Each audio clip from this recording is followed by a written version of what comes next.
जय गुरु जी, शुक्राना गुरु जी। संगत जी, आज हम श्री शिव महापुराण के 18वां, 19वां और 20वां अध्याय पढ़ने जा रहे हैं। ओम नमः शिवाय। शिव जी सदा सहाय। ओम नमः शिवाय। गुरु जी सदा सहाय। 18वां अध्याय। ब्रह्मा जी बोले, हे नारद, सती ने सदाशिव के ऐसे वचन सुनकर अपने को भाग्यवान समझा। उन्होंने प्रेम पूर्वक उनसे भक्ति के अंग पूछे तथा उपासना के प्रकार जिसके 5 अंग हैं पूछे। शिवजी ने तंत्र शास्त्र का स्तोत्र, कवच, सहस्त्र नाम, पटल तथा पद्धति सहित और अनेक प्रकार यंत्र, मंत्र, चेटक आदि गुणों सहित वर्णन किया। उन्होंने प्रेम में वृद्धि करने वाली कथाएं तथा आनंद उत्पन्न करने वाले वृतांत, अपने भक्तों की महिमा जिससे भक्ति में वृद्धि होती है तथा उनके धर्म जैसे नृप धर्म अर्थात राजनीति, स्त्री धर्म, वर्णाश्रम धर्म, पुत्र धर्म तथा शंकर धर्म आदि का विस्तार पूर्वक वर्णन किया। सामुद्रिक शास्त्र तथा ज्योतिष आदि शास्त्र भी सती को बताए। इसी प्रकार शिव तथा सती कैलाश में निवास करते रहे और बहुत वर्षों तक विहार करते रहे। इसके पश्चात सती ने अपने पिता के यज्ञ में शिव का अपमान देख क्रोध से शरीर को प्राण रहित कर दिया। वही सती फिर हिमाचल के घर उत्पन्न होकर शिवजी की सेवा में पहुंची। नारद जी इतनी कथा सुनकर बोले, हे ब्रह्मा जी, संपूर्ण सृष्टि के स्वामी सदाशिव जो किसी के भी शत्रु नहीं है, उनके साथ दक्ष ने इस प्रकार से वैर क्यों किया? उनकी बुद्धि क्यों और कैसे भ्रष्ट हो गई? शिवजी ने अपनी शक्ति को किस प्रकार त्यागा और तथा सती ने शिवजी का क्या अपराध किया था जो उन्हें अपना शरीर त्यागने को विवश होना पड़ा? सती का अनादर किस प्रकार हुआ और जिन लोगों ने उनका अनादर किया था उन्हें सती ने भस्म क्यों कर नहीं दिया? वे स्वयं क्यों अपनी देह छोड़ बैठी? आदि शक्ति होते हुए भी वे इस प्रकार क्यों अंतर्ध्यान हुई? यह चरित्र मेरे हृदय में संदेह बढ़ा रहा है। सबसे बड़ा आश्चर्य तो यह है कि सती दक्ष प्रजापति को अत्यंत प्रिय थी।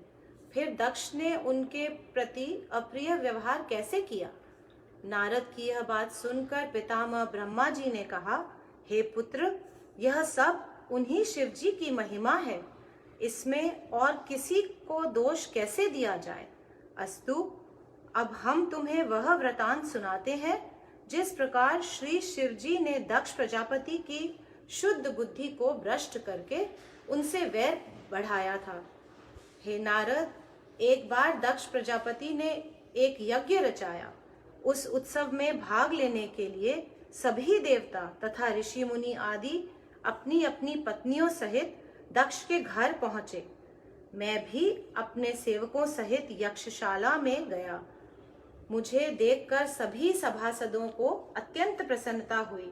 कुछ देर बाद जब भगवान सदाशिव भी वहां पहुंचे तो हम सब लोग उन्हें देखकर ही उठ खड़े हुए तथा हाथ जोड़कर बहुत प्रकार से उनकी स्तुति करने लगे। चारों ओर जय शिव का नाद गूंज उठा। हमने प्रार्थना करते हुए कहा, हे प्रभु, आपने इस यज्ञशाला में उपस्थित होकर हम लोगों के ऊपर अत्यंत कृपा की है। हे नारद, हम लोगों द्वारा इस प्रकार की गई स्तुति को सुनकर शिवजी अत्यंत प्रसन्न हुए। तदुपरांत उनकी आज्ञा से हम सब लोग यथास्थान बैठ गए। उस समय हम सभी सभासद अपने को परम धन्य मानकर मन ही मन प्रसन्न हो रहे थे। इसके कुछ देर बाद ही उस यज्ञशाला में दक्ष प्रजापति भी आ पहुंचे। उन्हें देखकर सब देवता तथा ऋषि मुनि फिर उठ खड़े हुए तथा दंडवत प्रणाम करने के उपरांत उनकी स्तुति करने लगे। मैं विष्णु जी तथा शिव जी अपने आसन पर ज्यों के त्यों बैठे रहे। यह देखकर दक्ष ने क्रोध भरी दृष्टि से देखते हुए मुझे प्रणाम किया, फिर अत्यंत अहंकार पूर्वक अपने आसन को ग्रहण किया। तदुपरांत जब दक्ष ने यह देखा कि उसके जमाता शिवजी ने भी उसे प्रणाम नहीं किया है, तब वह अत्यंत अहंकार में भरकर शिवजी के प्रति कटु शब्द कहने लगा। शिवजी की माया के वशीभूत होकर मृत्यु को प्राप्त होने वाला दक्ष शिवजी की निंदा करता हुआ समस्त सभासदों को संबोधित करते हुए इस प्रकार बोला, हे सभासदों, आप लोग मेरी बात को मन लगाकर सुने। इस सभा में उपस्थित बड़े बड़े देवताओं ने मुझे हाथ जोड़कर दंडवत किया है, परंतु शिव ने जमाता होते हुए भी मुझे प्रणाम न करके अपनी मूर्खता का भारी परिचय दिया है। शिव का यह कार्य वेद के विरुद्ध है। न तो इसके माता पिता का ही कुछ पता है और न इसके कुलशील के संबंध में कोई कुछ जानता है। अस्तु बुद्धिमानों का यह धर्म है कि वे मूर्ख को दंड अवश्य दें। यदि वे ऐसा न करें तो संसार में उद्दंडता बहुत बढ़ जाएगी। इसलिए मैं शिव को शाप देता हूँ और अपने ब्राह्मण वंश का तेज प्रकट करता हूँ। हे नारद, इतना कहकर दक्ष ने शिव जी को यह शाप दिया कि हे शिव, तुम मूर्खों के समान कर्म करने वाले हो, अतः तुम्हें आज से किसी भी यज्ञ में भाग नहीं मिलेगा। दक्ष के इस शाप को सुनकर शिवजी ने कोई उत्तर नहीं दिया। वे चुपचाप बैठे रहे, परंतु उस समय नंदी से नहीं रहा गया। अस्तु नंदीगण ने अत्यंत क्रुद्ध होकर दक्ष से कहा, हे दक्ष, तूने शिवजी को शाप देकर अपनी परम मूर्खता का प्रदर्शन किया है। क्या तू यह नहीं जानता कि शिवजी के द्वारा इस संपूर्ण सृष्टि का भरण पोषण होता है? फिर भी जो तू शिवजी को अशुभ कहता है, यह तेरी मूर्खता नहीं तो और क्या है?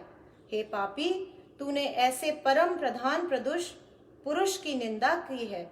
अस्तु मैं तुझे यह शाप देता हूँ कि तेरा यह शिव निंदक मुख न रहे और तेरा कोई भी मनोरथ पूर्ण न हो। हे नारद, नंदीगण के मुख से यह शाप सुनकर दक्ष प्रजापति ने अत्यंत भयभीत हो उन्हें भी यह शाप दिया, हे नंदी, तुमने मेरा अपना अपमान किया है। अस्तु संसार में तुम दुखी रहोगे, तुम्हारे स्वरूप विचित्र होगा। वेद के विरुद्ध आचरण करने के कारण तुम्हारी बुद्धि नष्ट हो जाएगी और तुम बोझ ढोने के काम में आओगे। यह शाप देकर दक्ष प्रजापति ने भृगु आदि की और जो शिवजी से द्वेष रखते थे देखा। दक्ष ने इस शाप को सुनकर वे सब बड़े प्रसन्न हुए। यह देखकर नंदी को फिर क्रोध आ गया। तब उसने अपनी अप्रेमय महिमा को दिखाते हुए जिन लोगों ने शिवजी की निंदा की थी उनकी ओर देखते हुए कहा, तुम सब लोग व्यर्थ ही ब्रह्मा के अंश में उत्पन्न हुए हो। तुम तत्व का ज्ञान नहीं रखते हो और काम, क्रोध, लोभ आदि के वशीभूत होकर शिवजी के विरुद्ध आचरण करते हो। अतः मैं तुम्हें भी यह शाप देता हूँ कि तुम्हें शुभ कर्मों का फल प्राप्त न होगा और तुम कभी भी परम पद को नहीं पा सकोगे। जो लोग शिवजी से द्वेष रखने वाले हैं वे सब वेद के विरुद्ध चलकर ब्राह्मण के कर्मों का त्याग कर बैठेंगे। वे महादरिद्र होकर कुकर्म करेंगे तथा अंत में नरकवास पाएंगे। हे नारद, इस प्रकार नंदीगण ने जब ब्राह्मणों को भी शाप दिया, उस समय शिवजी ने हंसते हुए कहा, हे सभासदों, हम तुम्हें अब सच्चे ज्ञान का उपदेश करते हैं। उस ज्ञान को सुनकर कोई अप्रसन्न न हो। वेद और अक्षर तथा मंत्र कहा जाता है, उसमें भी सूक्त को अत्यंत आनंद देने वाला कहा गया है। इसलिए ज्ञानियों के मन सुक्त में लगे रहते हैं और वे बुद्धिमान जन अपने मन को सदैव अपने वश में किए रहते हैं। अस्तु, मैं नंदी से भी यह कहता हूँ कि हे नंदी, तुम विद्वान होते हुए भी अपने हृदय में क्रोध को जो स्थान दे रहे हो, यह उचित नहीं है। दक्ष ने मुझे कोई शाप नहीं दिया। यह ठीक है कि उसने जानने योग्य बात को जानने में अपना मन नहीं लगाया है और इस प्रकार सभा में मेरा अपमान कर अपने अज्ञान का प्रदर्शित किया है।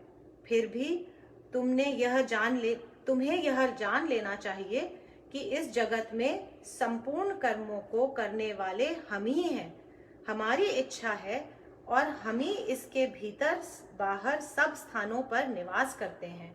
हम शुद्ध और अशुद्ध, भूत, प्रेत, देवता, दैत्य आदि तीनों लोकों के प्राणियों के उत्पन्न करने वाले हैं।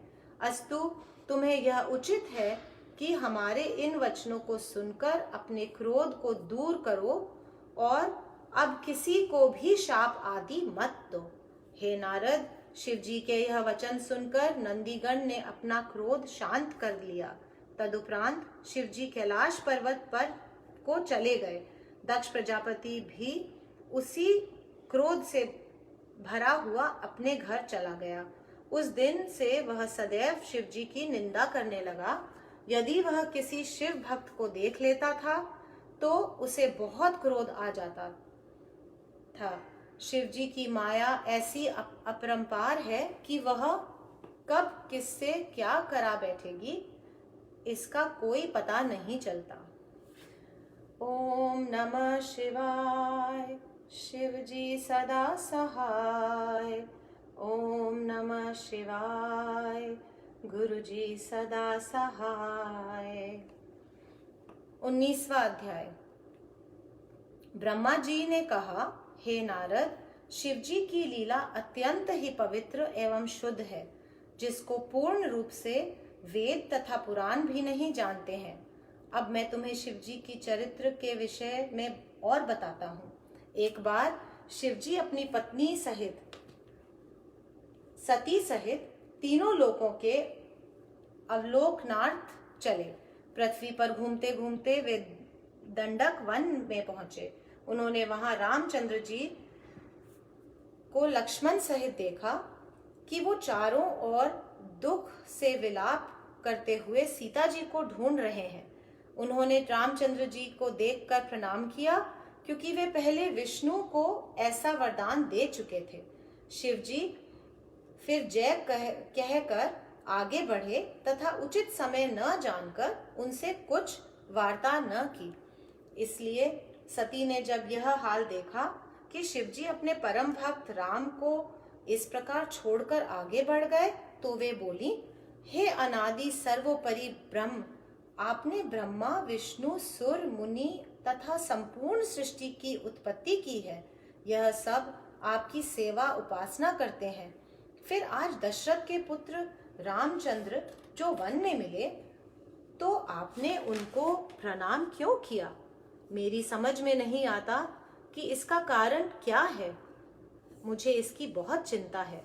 शिव जी ने जब सती को ऐसी चिंता में मग्न देखा, तो वे बोले, हे सती, रामचंद्र जी रमा के पति विष्णु हैं, जो संसार के पालन का अधिकार रखते हैं। उनका अवतार भक्तों के लिए ही है। फिर शिव ने सती को उनके अवतार लेने का कारण बताया, परंतु सती का मन फिर भी संतुष्ट न हुआ। तब शिव जी ने विष्णु के अवतार के अनेक चरित्र सती को सुनाए, परंतु फिर भी उन्हें कोई भी नहीं भाया और न उन्हें विश्वास ही हुआ। यह देखकर शिव जी ने पुनः उनसे कहा, हे सती, यदि तुमको विश्वास न हो तो स्वयं जाकर परीक्षा क्यों नहीं करती? तुम वही करो जिससे तुम्हारा संदेह दूर हो सके। मैं यहाँ वृक्ष की छाया में बैठा तुम्हारी तब तक प्रतीक्षा करूंगा जब तक तुम परीक्षा लेकर लौट न आओगी। सती शंकर की आज्ञा पाकर संदेह युक्त चली। उन्होंने मन में विचार किया कि मैं किस प्रकार उनकी परीक्षा लूं। बहुत सोचने के पश्चात निश्चय किया कि मैं रामचंद्र जी के सम्मुख श्री सीता जी का रूप धारण कर जाऊं। यदि वे वास्तव में विष्णु होंगे तो मुझे अवश्य पहचान लेंगे, और यदि केवल राजपुत्र होंगे तो नहीं पहचान सकेंगे। यह विचार कर वे सीता के रूप में हंसती हुई श्री रामचंद्र जी की ओर गईं। लक्ष्मण ने जब सती को इस स्वरूप में देखा तो आश्चर्य में आकर जाना कि यह सती हैं, परंतु पूर्ण ज्ञान न होने के कारण वे कुछ न बोले। परंतु जब रामचंद्र जी ने सती को ऐसे छल स्वरूप में देखा तो वे हंस पड़े तथा शिव शिव कहते हुए बोले, जिसका ध्यान करने से संपूर्ण दुख तथा भ्रम दूर हो जाते हैं और जिसके हृदय में सदाशिव का स्थान है, आपने उसे धोखा देने का प्रयत्न किया है। वह सब शिव की ही माया है। धन्य है कि ऐसी माया को जो सबको इस प्रकार नचाती है। इसके पश्चात रामचंद्र जी ने अत्यंत नम्रता के साथ अपना पिता सहित नाम लेकर पूछा, शिव जी कहाँ हैं तथा हे माता, तुम उनसे अलग वन में अकेली क्यों घूम रही हैं? तुमने अपना स्वरूप त्याग कर यह रूप क्यों धारण किया है? सती यह सुनकर आश्चर्यचकित हुई तथा उन्होंने सदाशिव का ध्यान कर रामचंद्र जी को विष्णु का अवतार जाना। फिर वे अपना रूप धारण कर रामचंद्र जी से बोली, अब मुझे पूर्ण विश्वास है कि आप विष्णु के अवतार हैं, जिन्होंने राजा दशरथ के यहाँ अवतार लिया है। परंतु एक शंका है कि वह आपसे पूछती हूँ कि शिवजी आपका चतुर्भुजी स्वरूप देखकर कभी इतने प्रसन्न नहीं हुए जितने यह स्वरूप देखकर आज प्रसन्न हुए हैं। अत्यंत प्रेम से उनके अश्रु बह चले तथा वे आपकी प्रशंसा करने लगे। आप मुझे सत्य बताएं कि इसका मुख्य कारण क्या है? सती के मुख से ऐसे वचन सुनकर रामचंद्र जी प्रेम विहल हो गए तथा उनके नेत्रों से अश्रुधारा प्रवाहित होने लगी।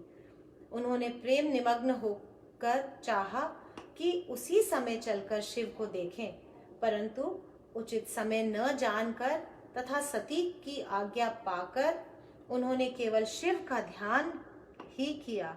फिर रामचंद्र जी ने कहा, आज मैंने उसे देखा जो तीनों लोकों में प्रकट दिखाई नहीं देता है। यह मेरा सौभाग्य है कि मैंने उस स्वरूप को देखा है। मेरा भाग्य धन्य है कि उनकी मेरे ऊपर ऐसी कृपा है।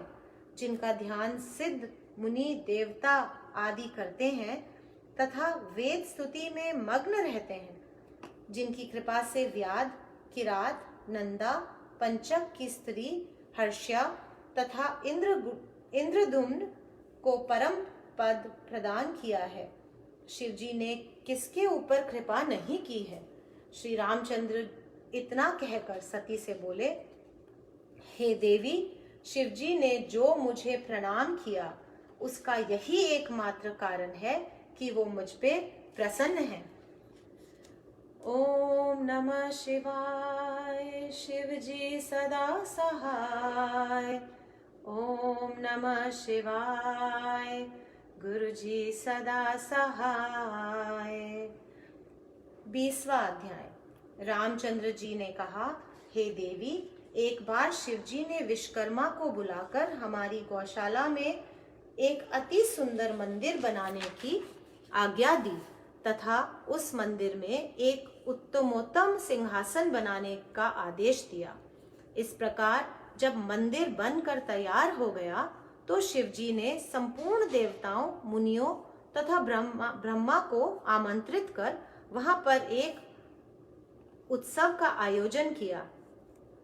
शिवजी ने मुझे भी वैकुंठ से बुलाकर वहां बैठाया तथा सब जड़ी बूटी तथा धन, द्रव्य, वस्त्र आदि एकत्र कर मेरे विष्णु स्वरूप को अभिषेक करना चाहा। मेरे सिर पर एक बड़ा ऊंचा छत्र रखकर तथा मुझे सिंहासन पर बैठाकर उत्तम वस्त्र पहनाए और रत्न जड़ित मुकुट मेरे सिर पर बंधवाया। इसके पश्चात लक्ष्मी जी सहित मेरा अभिषेक किया। उस समय आपने भी लक्ष्मी का बहुत आदर किया। देव नारियां गान करने लगी, अनेक प्रकार के बाजे बजने लगे। तब शिव जी ने अपने कमल रूपी मुख से ऐश्वर्य से पूर्ण वचन कहे। फिर उन्होंने मुझे संपूर्ण सृष्टि का स्वामी बना दिया, अनेक आशीर्वाद दिए तथा स्वयं मेरी स्तुति की। फिर ब्रह्मा से कहा कि तुम भी इनको प्रणाम करके उनकी बड़ाई करो तथा समझो कि आज से विष्णु तुम सब के स्वामी हुए। वे सबको आनंद प्रदान करेंगे तथा तुम सब की इच्छाओं की पूर्ति करेंगे। शिव जी का यह आदेश सुनकर सबों ने मुझे प्रणाम किया। चारों ओर से जय जयकार का शब्द गूंजने लगा। फिर शिव ने मुझे वरदान दिया, हे विष्णु, तुम सबके स्वामी होकर सबके कष्टों को दूर करो। तुम्हारी तीनों लोक पूजा करेंगे। धर्म, काम तथा मोक्ष देने वाले होकर बड़े विजयी वीर बनोगे। हम स्वयं भी तुम पर विजय प्राप्त न कर सकेंगे। तुम ब्रह्मा के भी स्वामी हो। हमने तुमको 3 लोक प्रदान किए। अब तुम अवतार लेकर तीनों लोकों का पालन करो। हम तुम्हारे भक्तों को आनंद दिया करेंगे तथा उनको मुक्त करेंगे। साथ ही तुम्हारे शत्रुओं का वध कर हर प्रकार से तुम्हारी सहायता किया करेंगे। ब्रह्मा हमारी दाहिनी तथा तुम बाईं भुजा हो। तुम्हारे अवतार जो कि राम एवं कृष्ण के रूप में होंगे, उनको हम स्वयं जाकर देखेंगे तथा संसार के देखने के लिए सदैव उनकी भक्ति किया करेंगे। हे माता, तब से जहाँ शिवजी निवास करते हैं, मैं भी वहीं स्थित रहता हूँ। शिवलोक में ही विष्णु लोक है, जिसको गौलोक भी कहते हैं। मैं शिव के आदेशानुसार ही अवतार लेता हूँ। मेरे मत्स्य आदि अनेक अवतार हो चुके हैं। मैंने उन्हीं अवतारों में सांसारिक कार्य पूरे किए हैं। हे देवी, इस समय मेरा अवतार 4 रूपों में हुआ है। राम, भरत, लक्ष्मण और शत्रुघ्न। उन चारों का मन एक है, परंतु शरीर अलग अलग है। मैं अपने पिता की आज्ञा से वन में आया हूँ, क्योंकि उन्होंने कैकेयी को वरदान दिया था। मेरे साथ लक्ष्मण तथा सीता भी आई थी। रावण सीता को हर ले गया है, उसी को हम ढूंढते हैं। आपके दर्शन से मेरे सब कार्य सिद्ध होंगे। इस प्रकार मुझको तो सीता हरण अत्यंत शुभ हुआ, जिससे आपके चरणों के दर्शन प्राप्त कर सका। मुझे पूरा विश्वास है कि अब मुझे शीघ्र ही सीता का पता लग जाएगा तथा मैं शत्रु पर विजय प्राप्त कर सीता को प्राप्त करूंगा। संसार में उससे महान कौन है जिसके ऊपर शिवजी तथा आपकी कृपा हो। तीनों लोक में शिवजी के समान कोई कृपा करने वाला नहीं। उनके अनेक अवतार हैं। उन्होंने पापियों का बहुत उद्धार किया है तथा मैं उनके चरित्र कहाँ तक कहूँ।